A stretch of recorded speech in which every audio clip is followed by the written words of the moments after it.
warahmatullahi wabarakatuh.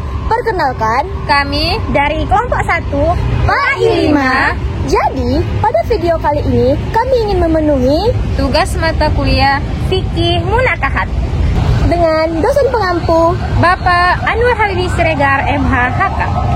Sebelumnya, perkenalkan nama saya Sri Aldani Suboya dengan NIM 220100075. Dan saya Nurlela Rambe dengan NIM 22201000254. Dan saya Nur Hamidah Sihombing dengan NIM 2220070. Jadi, pada video kali ini, izinkan kami sedikit mengulas tentang khitbah. Apakah itu? 1, 2, 3. Apakah itu khitbah? Jadi, khitbah yang berasal dari kata yakhtubu khatban wa khitban yang artinya pinangan. Menurut syara, khitbah merupakan permohonan seorang lelaki kepada seorang perempuan agar mau menikah dengannya. Dan secara etimologi juga menyatakan bahwa khitbah merupakan permintaan seorang lelaki kepada seorang perempuan agar mau menjadi istri bagi dirinya sendiri. Dan secara terminologi menyatakan bahwa khitbah merupakan arah yang menuju ke arah hubungan perjodohan antara perempuan dengan laki-laki. Jadi, dari beberapa pengertian tersebut dapat kita simpulkan bahwasanya khitbah atau peminangan merupakan permohonan atau permintaan dari pihak lelaki kepada pihak perempuan agar hendak mau menikah dengannya. Jadi, dengan adanya khitbah tersebut, pihak lelaki akan mendatangi pihak perempuan dan keluarga yang bersangkutan agar memohon restu kepada pihak keluarga yang bersangkutan. Dengan adanya khitbah, tali silaturahim antara kedua belah pihak keluarga akan semakin erat. Jadi, khitbah bukanlah sesuatu hal yang wajib, namun khitbah sudah menjadi hal kebiasaan yang terjadi di kalangan masyarakat. Khitbah merupakan suatu langkah awal atau landasan awal sebelum memasuki proses akad nikah. Jadi, khitbah ini atau peminangan ini sudah tercantum di dalam Al-Quran pada surah Al-Baqarah ayat 235.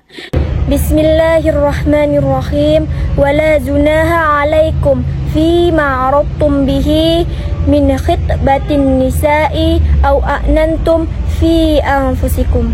Alimallaha annakum satajakurunahunna walakin la tuwa'iduhunna sirran illa an taqulu qawlan ma'rufa wala ta'zimu uqdatan nikaha hatta yablughal kitabu ajala wa'lamu annallaha ya'lamu ma fi anfusikum fahziru wa'lamu annallaha ghafurun halim, yang artinya tidak ada dosa bagimu atas kata sindiran untuk meminang perempuan-perempuan atau keinginan menikah yang kamu sembunyikan di dalam hati. Allah mengetahui bahwa kamu akan menyebut-nyebut mereka. Akan tetapi janganlah kamu berjanji secara diam-diam untuk menikahi mereka. Janganlah kamu mengadakan akad nikah sebelum berakhirnya masa iddah. Allah Maha mengetahui apa yang ada di dalam hatimu. Maka takutlah kepadanya. Ketahuilah bahwasanya Allah Maha Pengampun lagi Maha Penyantun. Jadi, khitbah ini merupakan sunnah.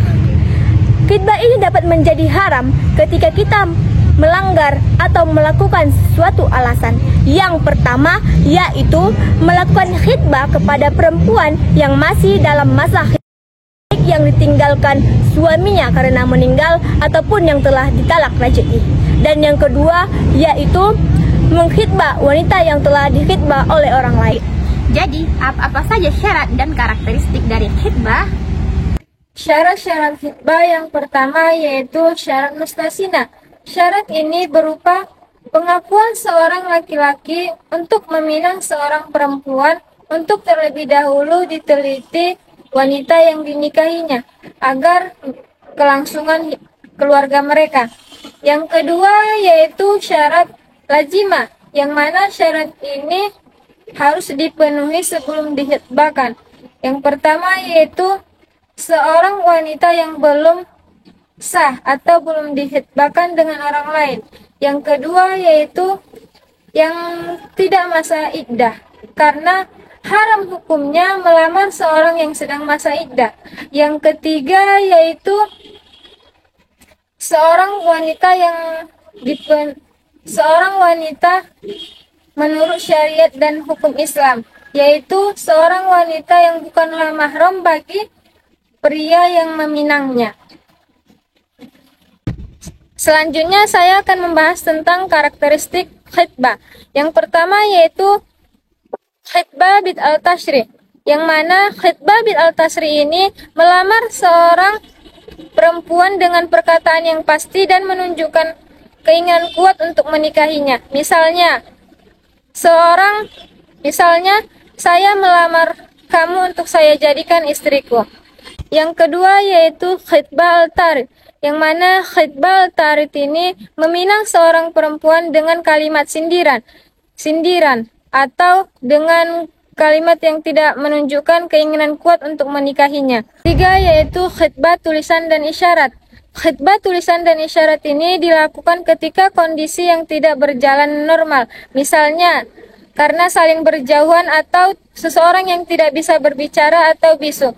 Maka sah dipandang seseorang melakukan khitbah isyarat ini karena baik itu pernyataan maupun jawaban.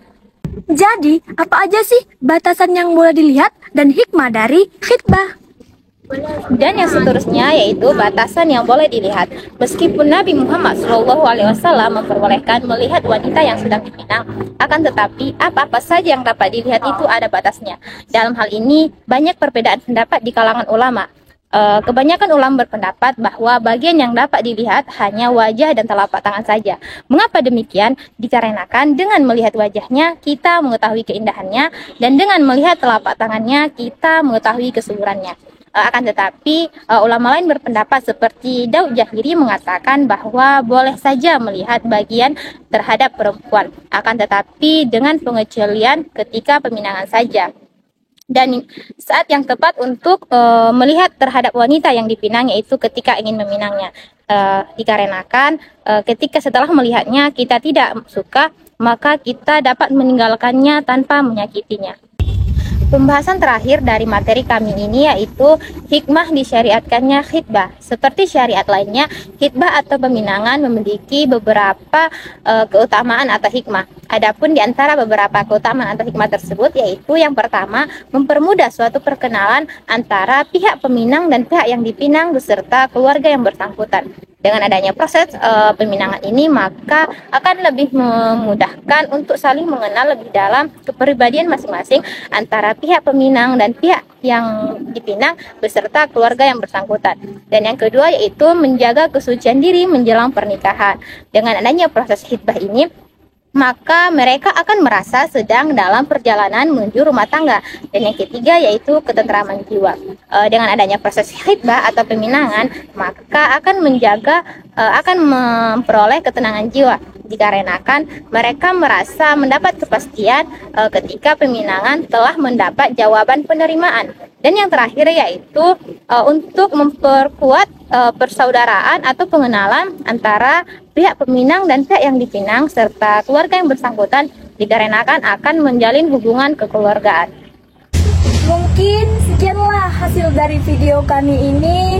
Kurang dan lebihnya kami mohon maaf, dan kepada Allah kami mohon ampun. Jika ada kata-kata yang salah pun kami mohon maaf. Dengan adanya video kali ini, semoga menambah wawasan kita. Bunga mekar di perbukitan, sawah luas di pedesaan. Terima kasih atas perhatian, mohon maaf untuk kesalahan. Wabillahi taufiq wal hidayah. Wassalamualaikum warahmatullahi wabarakatuh. Bye-bye.